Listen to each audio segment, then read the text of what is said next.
الحمد لله نحمده ونستعينه ونستغفره ونعوذ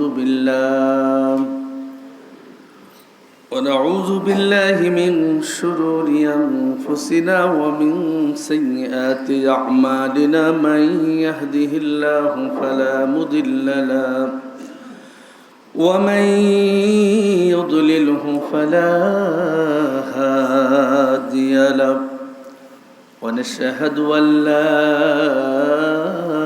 إله إلا الله وحده لا شريك له ونشهد أن سيدنا ومولانا محمدا عبده ورسوله الذي أرسله بالحق بشيرا ونذيرا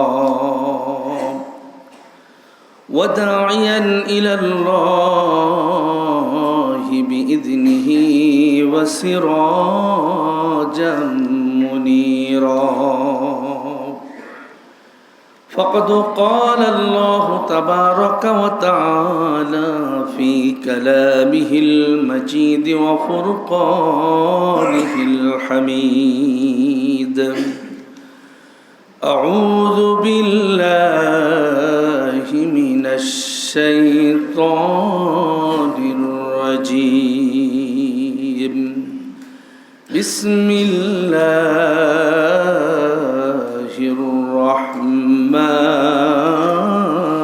الرحيم ولا تقتلوا أولادكم خشية إملاق ولا تقتلوا النفس التي حرم الله إلا بالحق ومن قتل مظلوما فقد جعلنا لوليه سلطانا فلا يسرف في القتل إنه كان منصورا আল্লাহ রাব্বুল আলামিন আমাদেরকে এলাকার মধ্য থেকে বাছাই করে আগে সপ্তাহের শ্রেষ্ঠ দিনে আল্লাহর ঘর মসজিদে আসার বসার তৌফিক দান করেছেন। এর জন্য আমরা সবাই রব্বুল আলামিনের শুকরিয়া জ্ঞাপন করছি। রব্বুল আলামিনের শেখানো বাক্যে বলছি আলহামদুলিল্লাহ। প্রাণ ভরে বিশ্ব নবীর প্রতি দুরূদ ও সালাম পেশ করছি। সকলে পড়ছি সাল্লাল্লাহু আলাইহি ওয়াসাল্লাম। আমরা আলোচনা শুনছিলাম সূরা বানী ইসরাঈলের আলোকে লাইলাতুল মেরাজের যে শিক্ষাগুলো 14টা শিক্ষা আমরা শুনবো ইনশাআল্লাহ। গত জুমায় 9টা আমরা শুনেছি, আজকে বাকি 5টা আমরা শুনবো ইনশাআল্লাহ। কোন কোন শিক্ষা শবে মেরাজের শিক্ষা সূরা বানী ইসরাঈলের আলোকে যে 14টা বিষয় আল্লাহ পাক নাজিল করেছিলেন সূরা বানী ইসরাঈলের ভিতরে, এটা মক্কায় নাজিল হয়েছিল। নবীজি সাল্লাল্লাহু আলাইহি ওয়াসাল্লাম এই 14টা কর্মসূচি মদিনায় যাওয়ার পরে রাষ্ট্রীয়ভাবে এই 14টা কর্মসূচি তিনি পালন করেছিলেন। বলি সুবহানাল্লাহ। কোনো একটা রাষ্ট্র যদি এই 14টা আইন ফলো করতে পারে, নীতিমালা ফলো করতে পারে, সে রাষ্ট্রের ভিতরে কোনো খুন খারাপি হবে না, সেই রাষ্ট্রের ভিতরে কোনো অন্যায় কাজ হবে না, সেই রাষ্ট্রের ভিতরে জুলুম হবে না, নির্যাতন হবে না, দুর্নীতি হবে না। কারণ সমস্ত নীতিমালাগুলো আল্লাহ রাব্বুল আলামিন রাষ্ট্রীয়ভাবে এই নীতিমালাগুলো করলে জনগণের জন্য ভালো হবে, সেই 14টা নীতিমালা আল্লাহ পাক এই সূরার ভিতরে নাজিল করেছেন। 9টা আমরা শুনেছিলাম যে কি সেই নীতিমালা। 10 নাম্বার, অন্যায়ভাবে কোনো মানুষকে হত্যা করা যাবে না, অন্যায়ভাবে কোনো মানুষকে খুন করা যাবে না, অন্যায়ভাবে নিরপরাধ কোনো মানুষকে দুনিয়া থেকে বিদায় করে দেওয়া যাবে না। এটা এত মারাত্মক জঘন্য অপরাধ।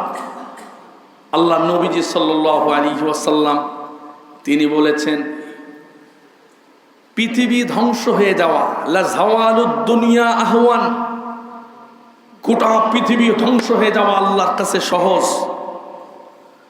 কিন্তু মিন কতলি মুমিনিন, একজন নিরপরাধ মুমিন যদি হত্যা হয়ে যায়, পৃথিবী ধ্বংস হয়ে যাওয়ার চাইতেও আল্লাহর কাছে এটা মারাত্মক। অথচ প্রতিনিয়ত পৃথিবীর বিভিন্ন আনাচে কানাচে কত মুমিন বিনা অপরাধে তাদের বুলেট দিয়ে দেহটা ঝাঁঝরা করে দুনিয়া থেকে বিদায় করে দেয়া হচ্ছে, যেটা ফিলিস্তিনে আমরা দেখছি, আরাকানে দেখতেছি, চেসনিয়া, বসনিয়া, হার্জেগোভিনা সহ বিভিন্ন দেশে মুমিনদের রক্ত ঝরছে।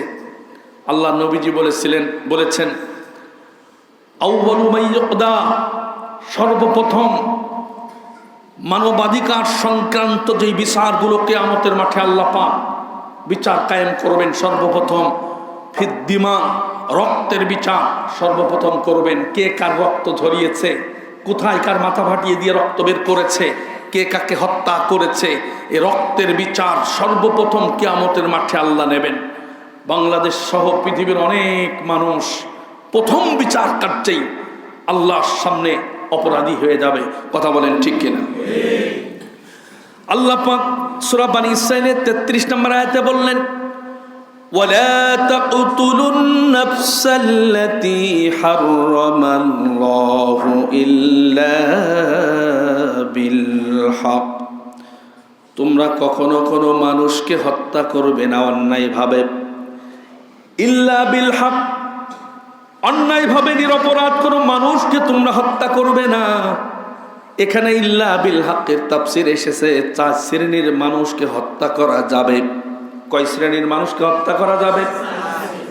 1 নাম্বার, যে মানুষটা অন্য মানুষকে অন্যায়ভাবে হত্যা করে তারে হত্যা করা যাবে। 2 নাম্বার, যে ব্যক্তি ধর্ম ত্যাগ করেছে, ইসলাম ত্যাগ করে আবার কাফের হয়ে গেছে, ওই মুরতাদকে ইসলামের দৃষ্টি অনুযায়ী তারে হত্যা করা যাবে। 3 নাম্বার, তাকে হত্যা করা যাবে যেই ব্যক্তির কারণে সমাজের মানুষ, এলাকার মানুষ ভয়ে থাকে, আতঙ্কে থাকে, কখন না জানি সে ছিনতাই করে, কখন না জানি সে ডাকাতি করে, কখন না জানি কোন মানুষের জানমালের নিরাপত্তার হুমকি হয়ে দাঁড়ায়। এরকম সন্ত্রাসী, ডাকাত, চাঁদাবাজ যারা আছে, সমাজ শান্ত করার জন্য কোরআন বলে দিয়েছে তারে হত্যা করা যাবে। এরকম লোক এদেশে আছে না নেই? এরা টাকার বিনিময়ে বিভিন্ন প্রভাবশালী মানুষকে হাতে মুঠোয় আনার কারণে, এরা বেঁচে যাওয়ার কারণে সমাজ থেকে পরিপূর্ণভাবে এই মানুষগুলোকে, সন্ত্রাসগুলোকে নির্মূল করা সম্ভব হয় না। কোরআন বলছে 3 শ্রেণীর মানুষের কথা বললাম। আরেক শ্রেণীর মানুষ, যদি তার বাড়িতে স্ত্রী থাকে, বিবাহিত মানুষ যদি হয়, ওই বিবাহিত মানুষ যদি অন্য কোনো নারীর সাথে জেনা করে, তাহলে তাকে দুনিয়া থেকে বিদায় করে দিতে হবে। ইল্লা বিল হকের ব্যাখ্যায় তাফসীরে এসেছে 4 শ্রেণীর মানুষকে মারা যাবে, হত্যা করা যাবে। 1 নাম্বার, যে অন্যায়ভাবে অন্যকে খুন করে। 2 নাম্বার, যে ব্যক্তি ধর্ম ত্যাগ করে। 3 নাম্বার, যে এলাকায় সন্ত্রাস সৃষ্টি করে। 4 নাম্বার, যে ব্যক্তি জেনা করে অথচ সেই ব্যক্তি হলো বিবাহিত। এছাড়া ইল্লা বিল হক কোনো মানুষকে আর হত্যা করা যাবে না। কে বলতেছেন এটা? আল্লাহ বললেন, ওয়ামান কুতিলা মাজলুমান ফাকাদ জাআলনা লিওয়ালিহি সুলতানান ফালা ইউসরিফ ফিল কতল, যে ব্যক্তিকে অন্যায়ভাবে হত্যা করা হয়েছে, তার আত্মীয় স্বজন, তার ভাই, তার পিতা, তার সন্তান যাকে হত্যা করা হলো, তার আত্মীয় স্বজনকে এই হত্যার বিনিময়ে প্রতিশোধ নেওয়ার জন্য আল্লাহ পাক অনুমতি দিয়েছেন, অধিকার দিয়েছেন। যে তোমার সন্তানরে হত্যা করলো অথবা যে তোমার ভাইরে হত্যা করলো, তোমাকে অধিকার দেওয়া হয়েছে তাকেও তুমি হত্যা করবে, প্রশাসনের মাধ্যমে তাকে হত্যা করবে। 3টা কাজ তিনি করতে পারেন। ইসলামের নীতিমালা অনুযায়ী আমার ভাইকে যদি কোনো মানুষ যদি হত্যা করে, যে হত্যা করবে তাকে আমি হত্যা করব প্রশাসনের মাধ্যমে, অথবা মুক্তিপণ নিয়ে তাকে মুক্ত করে দেব, তারে মাফ করে দেব। 3 নাম্বার, মুক্তিপণ যদি না নেই, আমারটা চলে গেছে, যাক, অন্তত বেঁচে থাক, অনুতপ্ত হয়েছে। এই জন্য যদি যিনি নিহত হয়েছেন তার আত্মীয় স্বজন যদি তারে বেকসুর খালাস করে দেয়, মাফ করে দেয়, তাহলে সে মাফ করে দিতে পারে। 3টা অপশন তার কাছে থাকবে। যার যেই মানুষের হত্যা হলো, নিহত হলো, তার আত্মীয় স্বজন হয় প্রতিশোধ নেবে কিসাসের মাধ্যমে, হত্যার মাধ্যমে, অথবা তার থেকে মুক্তিপণ নিয়ে তারে ছেড়ে দেবে, অথবা তাকে এমনিতেই ক্ষমা করে দেবে। তিনটা অপশন আছে। আল্লাহ বললেন আমি এই সুযোগটা প্রত্যেকটা মানুষকে আমি দিয়ে দিয়েছি। পরের অংশে আল্লাহ পাক বললেন ইন্নাহু ফালা ইউসরিফ ফিল কতলি ইন্নাহু কানা মানসুরা। আমি তোমারে ক্ষমতা দিয়েছি প্রতিশোধ নেওয়ার জন্যে, তবে খবরদার তুমি অতিরিক্ত করবে না, সীমা লঙ্ঘন করবে না। যারে তুমি হত্যা করবে তারে হাত কেটে দেওয়া, তারে শাস্তি দেওয়া, তার অঙ্গহানি করা, অথবা তার উপরে বিভিন্ন রকমের জুলুম করে তারপরে দুনিয়া থেকে বিদায় করে দেওয়া, আল্লাহ বলেছেন এটা করতে পারবা না, তাহলে তুমি কিন্তু জালেম হয়ে যাবা।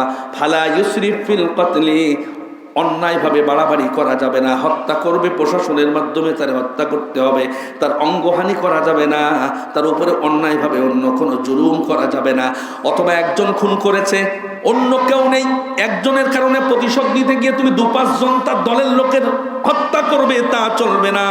তাহলে তুমি ফালা ইউসরিফ ফিল কতলি, জুলুম করে ফেলেছো, কাজ করা যাবে না।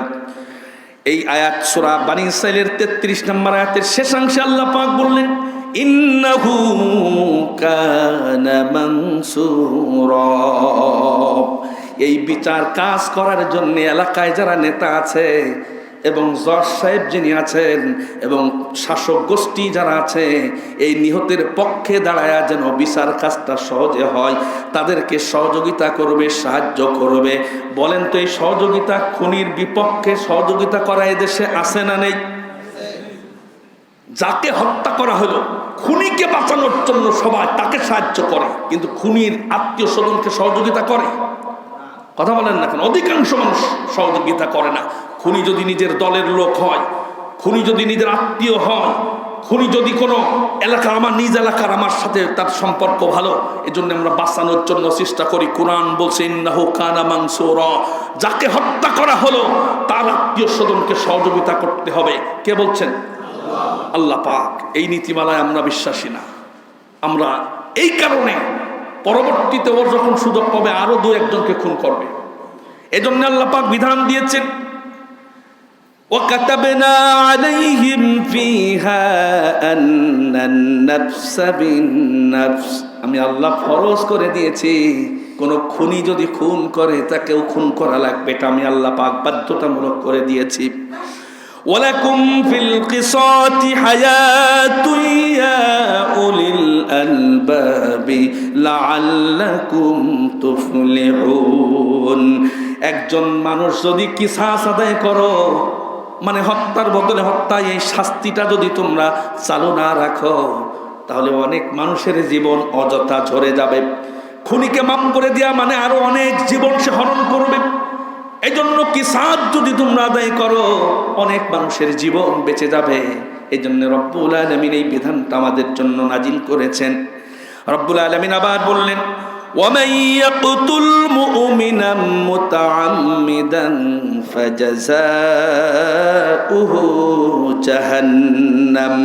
فَجَزَاؤُهُ جَهَنَّمُ خَالِدًا فِيهَا وَغَضِبَ اللَّهُ عَلَيْهِ وَلَعَنَهُ وَأَعَدَّ لَهُ عَذَابًا عَظِيمًا। জোরে বলেন আল্লাহু আকবার। ইচ্ছা করে যদি কোনো মানুষ কোনো মুমিনকে হত্যা করে, 4টা শাস্তির কথা রব্বুল আলামিন বললেন। তার জন্য 4টা দুঃসংবাদ রয়েছে। হত্যা করার কারণে 1 নাম্বার তার জাযাউহু জাহান্নাম, ও সারা জীবনের জন্য জাহান্নামে চলে যাবে, তার প্রতিদান হলো সে জাহান্নামে যাবে। 2 নাম্বার খালিদান ফিহা, হত্যা করার কারণে যে জাহান্নামে যাবে সে কোনোদিন জাহান্নাম থেকে আর বের হতে পারবে না।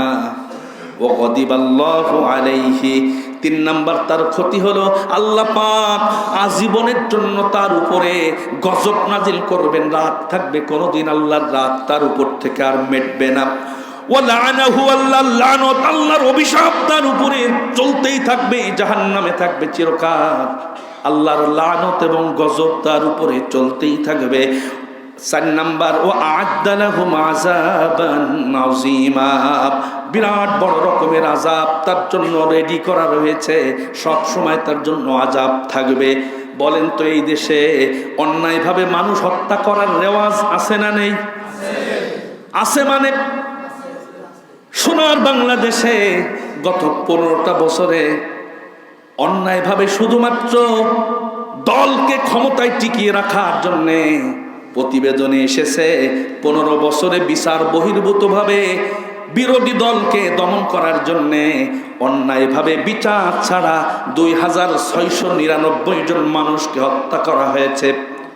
একজন মানুষকে যদি কেউ হত্যা করে, হাদিসে কুদসিতে আল্লাহ বলছেন, একজন মানুষকে যদি কেউ হত্যা করে, পৃথিবীর সব মানুষ মিলে যদি একজনকে হত্যা করে, ভালো মন্দ, মুমিন, ভালো মানুষ, নামাজি, ভালো মানুষ, সব শ্রেণীর মানুষ মিলে যদি একজন ভালো মানুষকে হত্যা করে, আল্লাহ বলছে সবাইকে একসাথে মাথা নিচের দিকে দিয়ে আমি আল্লাহ পাক তাদের সবাইকে জাহান্নামে দিতে আমি কোনো দ্বিধাবোধ করব না। একজন হত্যা করলে সেখানে বাংলাদেশে 15 বছরে প্রায় 3000-এর মতো মানুষ শুধুমাত্র বিচার ছাড়া ক্ষমতায় টিকে থাকার জন্যে হত্যা করেছে। গুম করা হয়েছে 677 জনকে গুম করে ফেলা হয়েছে। তাদের লাশ কোথায় আছে না আছে এখন পর্যন্ত জাতি জানতে পারে না। এই সমস্ত হত্যার বিচার সোনার বাংলাদেশে হওয়ার দরকার আছে না নেই? এক শ্রেণীর মানুষ চাচ্ছে যে সে বিচার না করে যদি কেউ পার পেয়ে যায়, তাহলে এখন যারা নেতা হওয়ার চিন্তা করবে, ওরা চিন্তা করবে যে আমাদের যখন ভাব খারাপ দেখবো, মানুষ যা মারা লাগবে মারবো, ভাব খারাপ যখন দেখবো তখন টাকা পয়সা লুটে ফুটে বাইরে হিজরত করবো, আমার আর সমস্যা হবে না, এই শিক্ষা গ্রহণ করবে। আর যদি এই কিসাস আদায় হয়ে যায়, আল্লাহর কসম বাংলাদেশ থেকে খুন খারাপি বন্ধ হয়ে যাবে, উঠে যাবে। কথা বলেন ঠিক কিনা? আল্লাহর এই বিধানের কথা যদি কারোর অপছন্দ হয়, কোরআন বলছে ওর ঈমান নেই, ও কাফের হয়ে গেছে।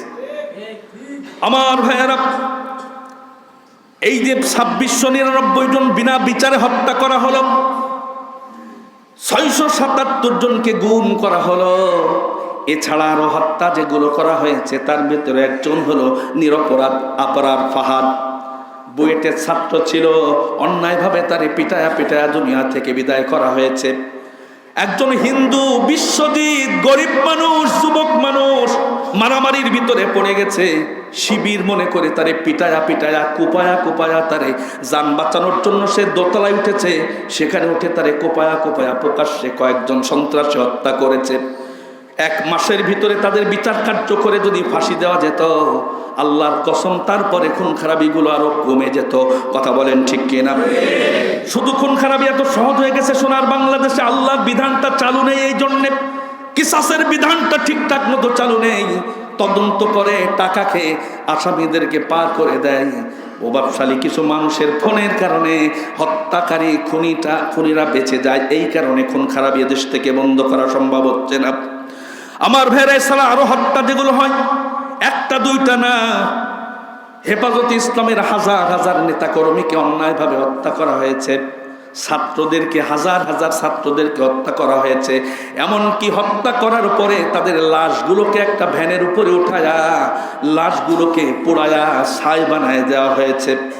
কতটা নিষ্ঠুর, নির্মমতা! এক শ্রেণীর মানুষ এটার বিচার হোক সেটা চাচ্ছে না। আছে না নেই?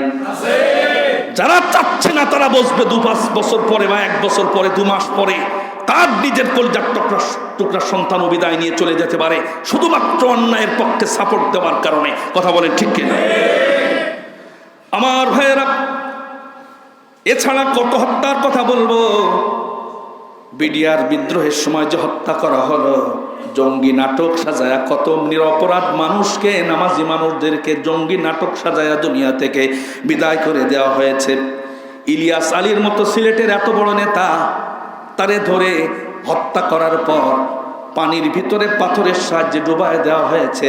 অথচ একটা জীবন যদি, নিরপরাধ মানুষ যদি মরে যায়, আল্লাহ দুনিয়া ধ্বংস হয়ে গেলে যতটা সহজ হয়, এর চাইতে আল্লাহর কাছে এটা মারাত্মক কঠিন অবস্থা। আমার ভাইয়েরা, যত মানুষ যত ধরনের গুনাহ করে, আল্লাহ নবীজি বলেছেন আকবারুল কাবাইর, সবচাইতে বড় যে তিনটা গুনাহ আছে, নবীজি একটা বললেন, কতলুন নাফস, অন্যায়ভাবে কোনো মানুষকে যদি কেউ মেরে ফেলে, এটা হলো আল্লাহর কাছে বড় একটা গুনাহ।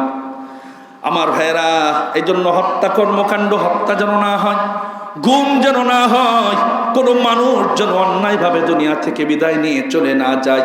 কারণ যে আল্লাহ সৃষ্টি করেছেন, ওই আল্লাহ রব্বুল আলামিনের একটা বান্দা যদি মরে যায় অন্যায়ভাবে, আল্লাহ পাক বরদাস্ত করতে পারেন না। এই জন্যই তো তাদের জন্য কঠিন শাস্তির কথা বলা হয়েছে। আল্লাহ পাক আবার বললেন, ওয়াল্লাযীনা লা ইয়াদউনা মা'আল্লাহি ইলাহান আখার ওয়া লা ইয়াকতুলুনান নাফসাল্লাতী হারামাল্লাহু ইল্লা বিল হাক্কি ওয়া লা ইয়াজনুন ওয়া মান يفعل ذلك يلقى أثاما। আল্লাহ রাব্বুল আলামিন বলেন, চারটা অপরাধের কথা আল্লাহ আয়াতে বলেছেন। এই অপরাধগুলো যদি কোনো মানুষ করে ফেলে, আল্লাহ বললেন ওয়া মান ইয়াফআল যালিকা, আমি আয়াত নাযিল করার পরে কোনো মানুষ যদি এই অপরাধ করে বসে, ইয়ালকা আসামা, দূর থেকে আল্লাহ পাক নিদারুণ কষ্ট সমৃদ্ধ জাহান্নামের ভিতরে আল্লাহ নিক্ষেপ করবেন তাদের। তারা কারা? যারা লা ইয়াদউনা মা'আল্লাহি ইলাহান আখার, আল্লাহ ছাড়া অন্যের কাছে প্রার্থনা করে, পীরের কাছে প্রার্থনা করে, মরা মাজারের কাছে প্রার্থনা করে। কোন মানুষ যদি আল্লাহ বাদে অন্য কারো কাছে যদি চায়, অন্য কারো ইবাদত করে। 2 নাম্বার, ওয়ালা ইয়াকতুলুনান নাফসাল্লাতী হারামাল্লাহ, অন্যায়ভাবে কোনো মানুষকে যদি হত্যা করে, এরপরে যদি ব্যক্তি যদি জেনা করে, এই অপরাধগুলো করার কারণে আল্লাহ বললেন জাহান্নামে তাদেরকে দূর থেকে নিক্ষেপ করা হবে। আমার ভাইয়েরা, সৌদি আরবে কুতিবা আলাইকুমুল কিসাস, এই আয়াতের বিধানটা তাদের সংসদে চালু থাকার কারণে সারা বিশ্বে সবচাইতে কম খুন হয় হলো সৌদি আরবে। এত বড় বিশাল রাষ্ট্র, 2-5 বছরে 1-2 জন মানুষ হত্যার শিকার হয়। যাকে হত্যা করা হয় তদন্ত করে তাদেরকে খুঁজে, জেদ্দা একটা মসজিদ আছে, সেটা হলো কিসাস মসজিদ, ওই মসজিদের সামনে তাকে কতল করা হয়। এই বিধানটা সৌদি আরবে চালু থাকার কারণে বিশ্বে সবচাইতে কম মানুষ হত্যা হয় হলো সৌদি আরবে। কিন্তু এক শ্রেণীর মানুষ এই যে হত্যাকাণ্ডের বিচার চাই না, না চাওয়ার কারণে আমাদের দেশটা এত মানুষ খুন করা হচ্ছে। ছোট ছোট বাচ্চা হত্যা হয়, বৃদ্ধ মানুষ ধর্ষণ করার পরে হত্যা করে, ডাকাতি করার জন্য হত্যা করে, কয়েকটা হাজার টাকার বিনিময়ে মানুষকে দুনিয়া থেকে বিদায় করে দেয়। অথচ এর চাইতে বড় গুনাহ তো আর পৃথিবীতে হতে পারে না। আমার ভাইয়েরা, 14টা যাবে না। 11 নাম্বার, এতিমের মাল আত্মসাৎ করা যাবে না। এতিমের মালের ধারের কাছেও যেতে আল্লাহ পাক নিষেধ করেছেন। খারাপ নিয়ত করে এতিমের মালের ধারের কাছেও যেও না। কে বলেছেন? আল্লাহ পাক 34 নম্বর আয়াতে বললেন সূরা বানী ইসরাঈলের, ওয়ালা তাকরাবু মালাল ইয়াতীমি ইল্লা বিল্লাতী হিয়া আহসান। আল্লাহ বললেন অন্যায়ভাবে কোনো মাল খাওয়ার জন্য কোনো এতিমের মালের কাছে যেও না। এতিম মানে শুধুমাত্র যার বাপ মানে সেই এতিম না, জনগণ হলো সরকারের কাছে এতিম, অসহায়। জনগণের মালের কাছেও যেতে আল্লাহ পাক নিষেধ করেছেন। কোরআন বলে দিয়েছে, ইন্নাল্লাযীনা ইয়াকুলুনা আমওয়ালাল ইয়াতামা যুলমান ইন্নামা ইয়াকুলুনা ফি বুতুনিহিম নারান ওয়া সায়াসলাউনা সাঈরা। জোরে কোন আল্লাহু আকবার, আরো জোরে কোন আল্লাহু আকবার। আল্লাহ বললেন অন্যায়ভাবে যারা অন্যের মাল খায়, অন্যের মাল যারা অন্যায়ভাবে আত্মসাৎ করে, ঘুষের মাধ্যমে, সুদের মাধ্যমে, অন্যায়ভাবে জোর জবরদস্তি করে, এভাবে করে যদি কেউ জনগণের টাকা যদি আত্মসাৎ করে, আল্লাহ বললেন সে যেন ওই টাকা দিয়ে বাজার করে যখন খায়, মাংস কেনে, খাসির মাংস, গরুর মাংস, বড় বড় ইলিশ মাছ কিনে খায়। আল্লাহ বললেন ওটা হলো ইলিশ মাছ না, ওটা গরুর মাংস না, ওটা খাসির মাংস না, অন্যের টাকা দিয়ে যে বাজার করে খেলো। আল্লাহ বলছেন ওটা হলো জাহান্নামের আগুন। আসলে মাছ না, গোশ না, ওটা হলো জাহান্নামের আগুন। সে পেটটা পরিপূর্ণ করতেছে। একটু জোরে বলা যাবে কি নাউজুবিল্লাহ? এই অপরাধী আমাদের দেশে আছে না নেই? আল্লাহ বললেন শুধু জাহান্নামের আগুন দিয়ে পেট পরিপূর্ণ করছে তা নয়। আল্লাহ বলছেন আগুন খাচ্ছে, শুধু আগুন খাচ্ছে তা নয়, ও সায়াসলাউনা সাঈরা। সিন দিয়েছেন আল্লাহ পাক। সিন মানে অচিরেই, তাড়াতাড়ি, খুব দেরি নেই। সায়াসলাউনা, আল্লাহ নিজে নিক্ষেপ করবেন খুব দ্রুত। সাঈরা, জীবন সারখার করে দেওয়ার জন্য যে আগুন লাগে, ওই আগুনের ভিতরে অচিরেই তাদেরকে নিক্ষেপ করা হবে। আমার ভাইয়েরা, শুধুমাত্র দরবেশ বাবা, যিনি আমাদের দেশে দরবেশ বাবা নামে পরিচিত, উনি ক্ষমতা পাওয়ার পরে 57,000 কোটি টাকা তিনি বাইরে একাই পাচার করেছেন, লুট করেছেন। যেরকম সুবহানাল্লাহ। দরবেশ বাবার টুপি এবং দাড়ি দেখে মনে হয় যে এর মতো আল্লাহর ওলি আর বাংলাদেশে কেউ নেই। উনি যদি 57,000 কোটি টাকা যদি একাই যদি চুরি করে, লুটে নেয়, অন্যান্য মানুষের কথা তো বাদই দিলাম, দাড়ি নিয়ে যদি এই করে। উনি যখন পালিয়ে যাচ্ছিলেন তখন আল্লাহ দস্তে নবীদের সুন্নত আগে কাটেছে, তারপরে মাথার টুপি খুলেছে, গেঞ্জি পরে নৌকায় করে ট্রলারে করে পালিয়ে যাচ্ছিলেন। এত টাকা তারে বাঁচাতে পারে না। সাথে তার বন্ধু ছিলেন আইনমন্ত্রী আনিসুল হক। ওনারে যখন ধরেছে, মাল তো চেনা যাচ্ছে, কিন্তু দাড়িয়ালা চাচা যখন চাইছে ফেলেছে, চেনা যাচ্ছে না। ওরে যখন ধরে নিয়ে যাচ্ছে তখন বলছে আসল মাল হইছে। কোরআনে এই কথা এসেছে, কোরআনে এই কথা এসেছে। আল্লাহ পাক বলেন وَيَوْمَ يَعَضُّ الظَّالِمُ عَلَى يَدَيْهِ يَقُولُ يَا لَيْتَنِي اتَّخَذْتُ مَعَ الرَّسُولِ سَبِيلًا। আল্লাহ বললেন কিয়ামতের মাঠে যারা মানুষের উপরে জুলুম করেছে, অন্যায় করেছে, অত্যাচার করেছে, ওরা আফসোস করবে আর নিজেদের হাত কামড়ায়া গোস্ত চামড়া গুলো ছিঁড়ে ছিঁড়ে ফেলবে আর আফসোস করে বলবে হায় আফসোস, ইয়া লাইতানি লাম আত্তাখিজ ফুলানান খলিলা। এই দরবেশের মতো বন্ধুকে যদি, এই জালেম বন্ধুকে যদি বন্ধু না বানাতাম, এই খারাপ মানুষের সাথে সাথে যদি না চলাফেরা করতাম, অমুককে যদি বন্ধু না বানাতাম, আজকে আমার জাহান্নামে আসা লাগতো না। কিয়ামতের মাঠে হাত কামড়াবে আর আফসোস করবে। আমরা তার প্রতিফলন দুনিয়ায় দেখতেছি। ও যেই বিপদে পড়ে গেছে, একই দলের লোক, ও ধরে নিয়ে যাচ্ছে, আরেকজন বাইসে যাচ্ছে, আমারই তো বন্ধু, আমারই তো দলের লোক, ও বাসে বাসুক, এই চিন্তা না করে ও মনে করতেছে আমি একা মরবো কা। এই জন্য ওরে যে ধরে নিয়ে যাচ্ছে তখন বলছে আসল মাল হইছে। অথচ যদি তার ভালোই চাইতো তাহলে সে নিজে মরবো, আর এক ভাই বেঁচে যাকে চিন্তা করতো। কিন্তু আল্লাহ বলছেন জালেমরা কিন্তু কিয়ামতের মাঠে ওই আফসোস করবে। আফসোস দুনিয়াতে শুরু হয়ে গেছে। অথচ ওই আনিসুল হক তিনি বলেছিলেন, দরবেশ বাবা বলেছিলেন কোরআনের ভিতরে ভুল আছে কিছু কিছু। নাউযুবিল্লাহ বলবেন না? তাহলে তার ঈমান আছে না নেই? তাহলে ঈমান না থাকে না থাক, দাড়ির সুন্নতের সোয়াব তার আমলনামায় অন্তত জমা হবে নাকি? টুপির সুন্নতের সোয়াব। আমার ভাইয়েরা, আনিসুল হক যিনি, তিনি সেই লোক ছিলেন, সেই মন্ত্রী ছিলেন, আমাদের 18 কোটি বা 20 কোটি মুসলমানের নেতা ছিলেন। তিনি এমন নেতা ছিলেন, তিনি বলেছিলেন একটা হিন্দুদের দুর্গা পূজায় গিয়া বলেছিলেন যে তোমরা যখন দুর্গার কাছে প্রার্থনা করবা তখন আমাদের কথা একটু স্মরণ করো। সুবহানাল্লাহ বলবেন না? তাহলে কেউ যদি আল্লাহ ছাড়া অন্যের কাছে আশা করে যে কিছু পাওয়া যায়, তাহলে তার ঈমান থাকবে না, চলে যাবে। অনেকের রাগ হয় এই কথা শুনতে, কিন্তু 15 বছর তো এই কথাও বলতে দাও, অন্তত কাজাটা তো আদায় করা দরকার। কথা বলেন ঠিক কিনা? যাতে করে ভবিষ্যতে এই ভুল আর কেউ না করে।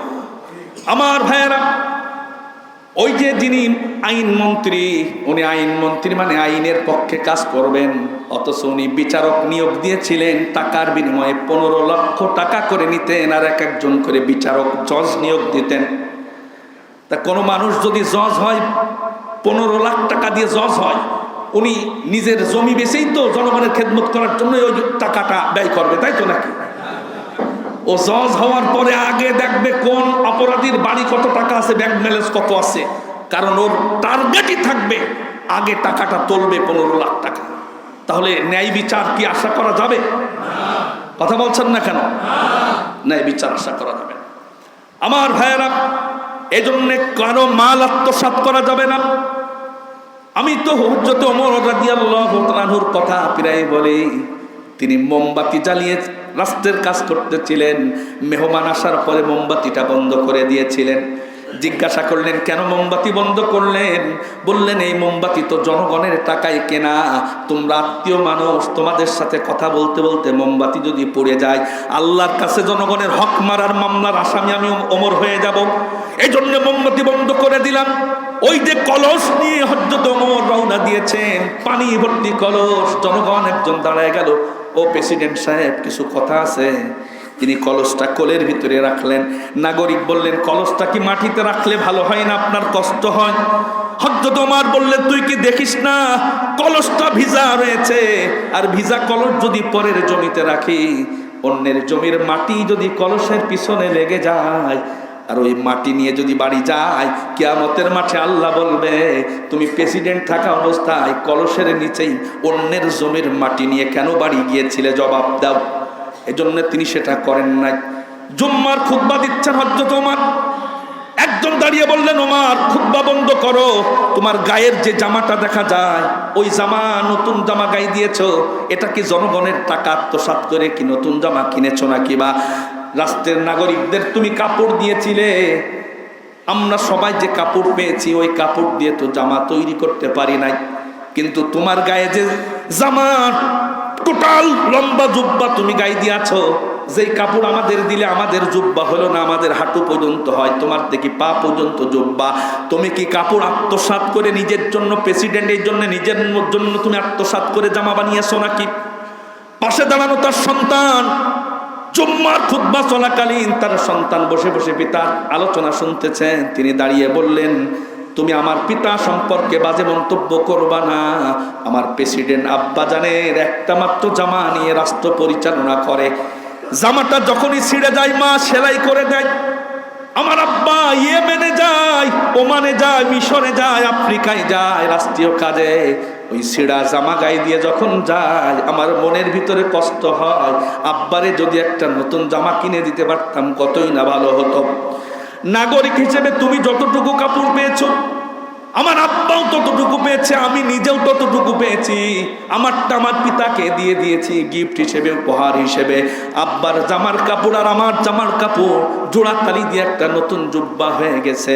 আব্বা সম্পর্কে খবরদার আত্মসাদের অভিযোগ আনবে না। একটু জোরে বলা যাবে কি সুবহানাল্লাহ? এই ছিল তাদের টেন্ডেন্সি, এই ছিল নেতার পরিচয়, এই হলো এমপির গুণ, হলো এটা হলো মন্ত্রীর গুণ, এই বৈশিষ্ট্য হলো রাষ্ট্রপতির বৈশিষ্ট্য, এটা হলো চেয়ারম্যানের বৈশিষ্ট্য, এটা হলো মেম্বারের বৈশিষ্ট্য। যতদিন পর্যন্ত শোনা বাংলাদেশে এইরকম ওমরের মতো মন মানসিকতার মানুষ মেম্বার, চেয়ারম্যান, এমপি না হতে পারবে, ততদিন পর্যন্ত শোনার বাংলাদেশে কোনো শান্তি আসবে না। কথা বলেন ঠিক কিনা? আমার ভাইয়েরা, শুধু আত্মসাতের কথা যদি বলি, অসংখ্য আয়াত রয়েছে, অসংখ্য প্রমাণ সোনার বাংলাদেশে রয়েছে কত পরিমাণ আত্মসাৎ। ওই যে চিটাগাংয়ের এস আলম গ্রুপের বাড়ি যে কাজ করে যে মহিলা চাকরানি মর্জিনা নাম, উনিও কোটি টাকার মালিক। সুবহানাল্লাহ।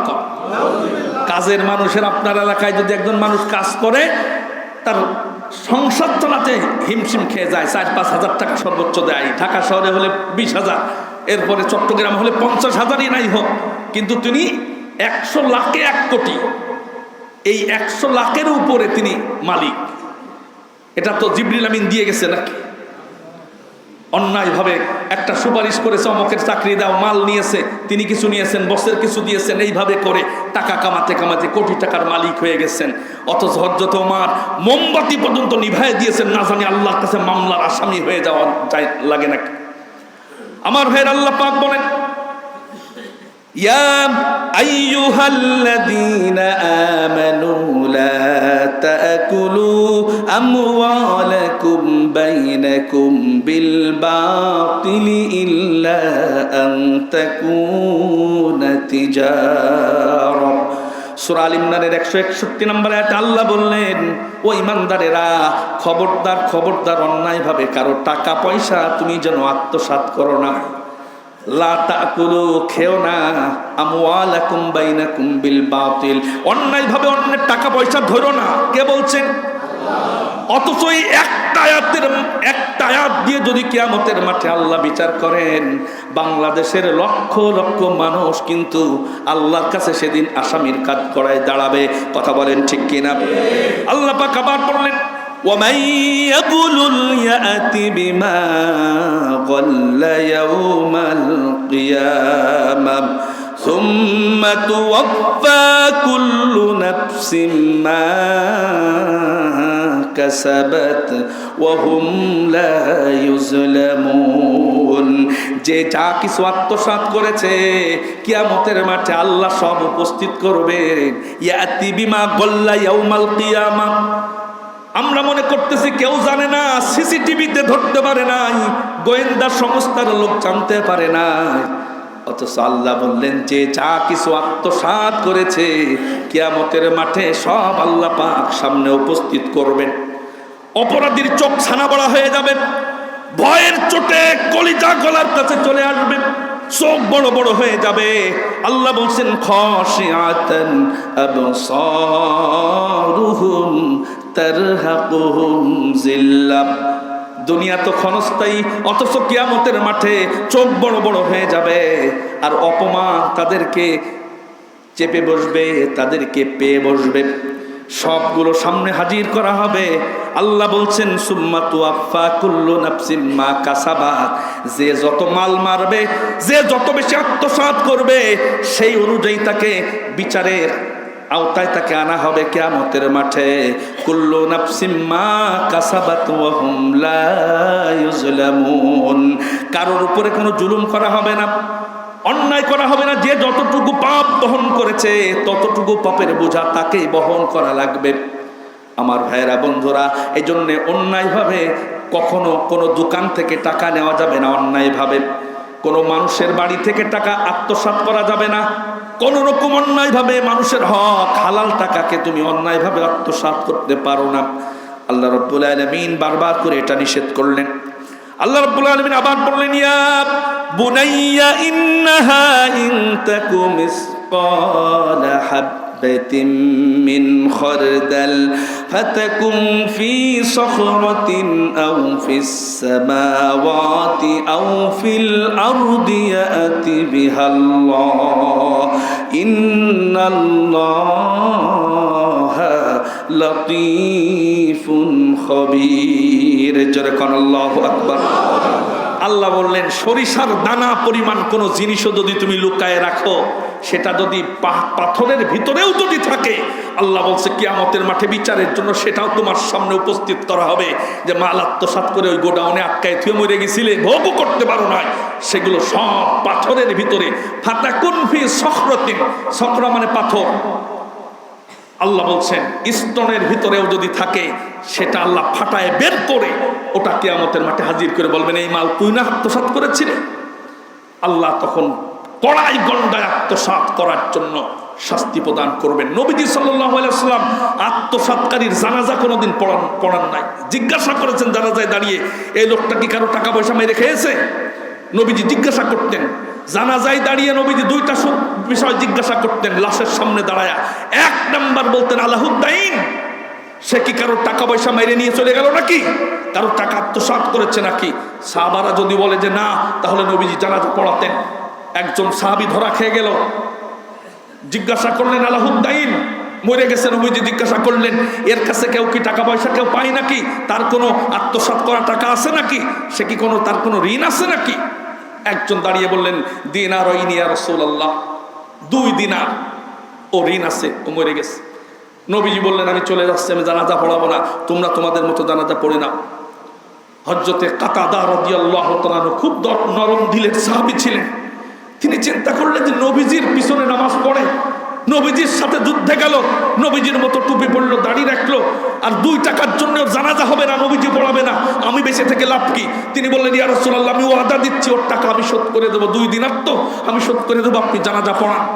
নবীজি এবার জানাজা পড়ালেন। জানাজা শেষ করে তাকে কবর দিয়ে দেওয়া হলো।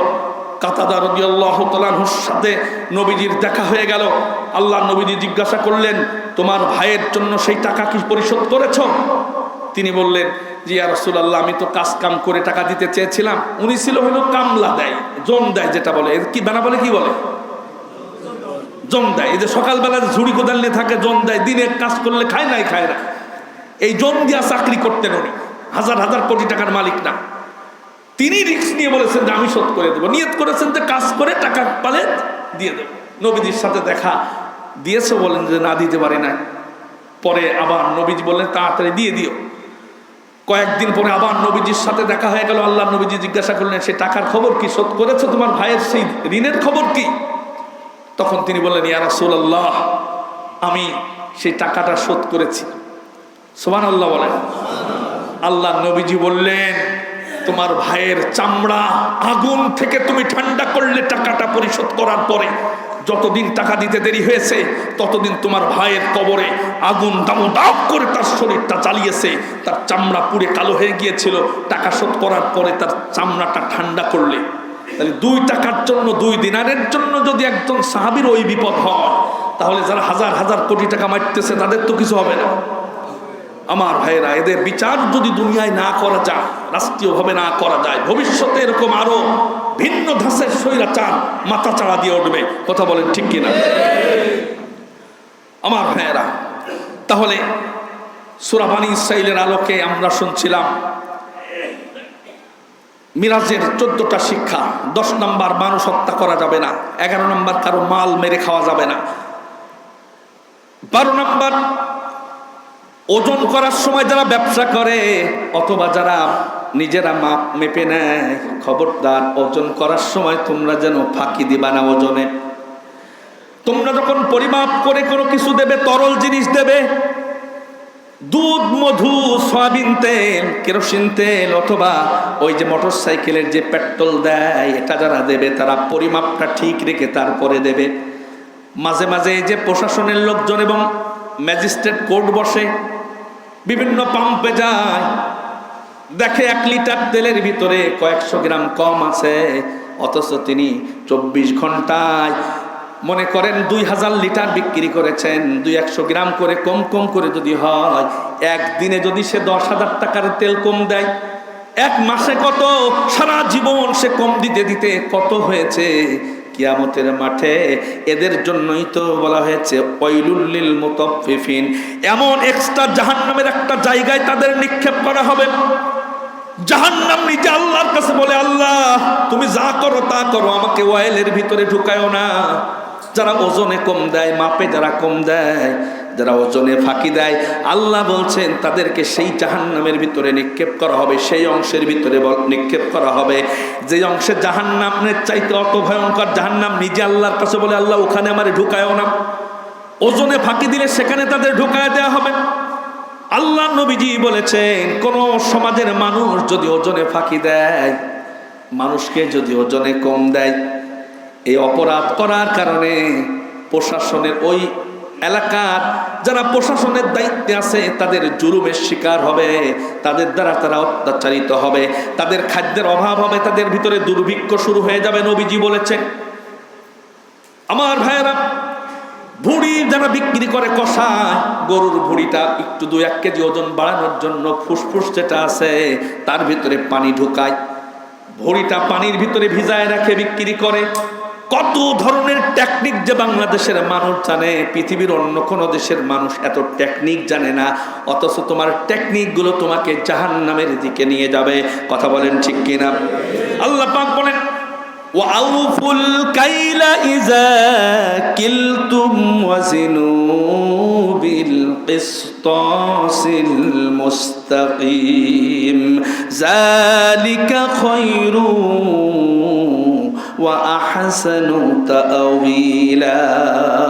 তোমরা যখন ওজন করবে সঠিকভাবে ওজন করবে, যখন তোমরা কোনো জিনিস মেপে দেবে সঠিকভাবে মেপে দেবে, খবরদার কম বেশ তোমরা করবে না। জালিকা খায়রুন, এটা যদি করতে পারো তোমাদের জন্য কল্যাণকর হবে। ওয়া আহসানু তাওয়িলা, আর এটা তোমাদের জন্য উত্তম পরিণাম ডেকে আনবে।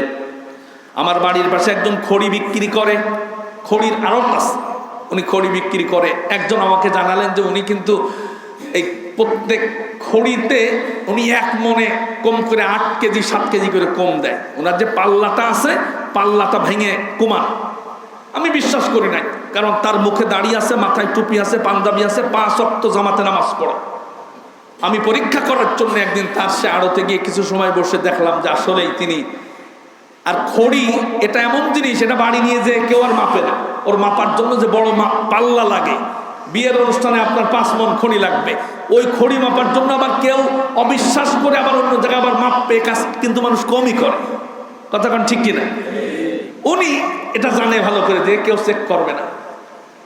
পাশেই সাথেই যারা থাকেন তারা জানালেন, দেখলাম যে তার ওজনে 7 কেজি করে যদি 1 মণে কম দেয়, তাহলে তার জীবদ্দশায় কত কম দিয়েছেন। আমি তাকে প্রতিবাদ করে বললাম যে আপনি সারা জীবনে যা কম করেছেন, নামাজ রোজা যে করতেছেন, দাঁড়িয়ে আছে, টুপি আছে, জান্নাতের আশায় নামাজ পড়ছেন, অজু করছেন ঠান্ডা পানি দিয়ে, নামাজ তো একটু আগে আসরের নামাজ পড়ে আসলেন, কিন্তু এই যে ওজনে কম দিলেন, তাতে কি কোনো ভয়টাই করেন আপনার?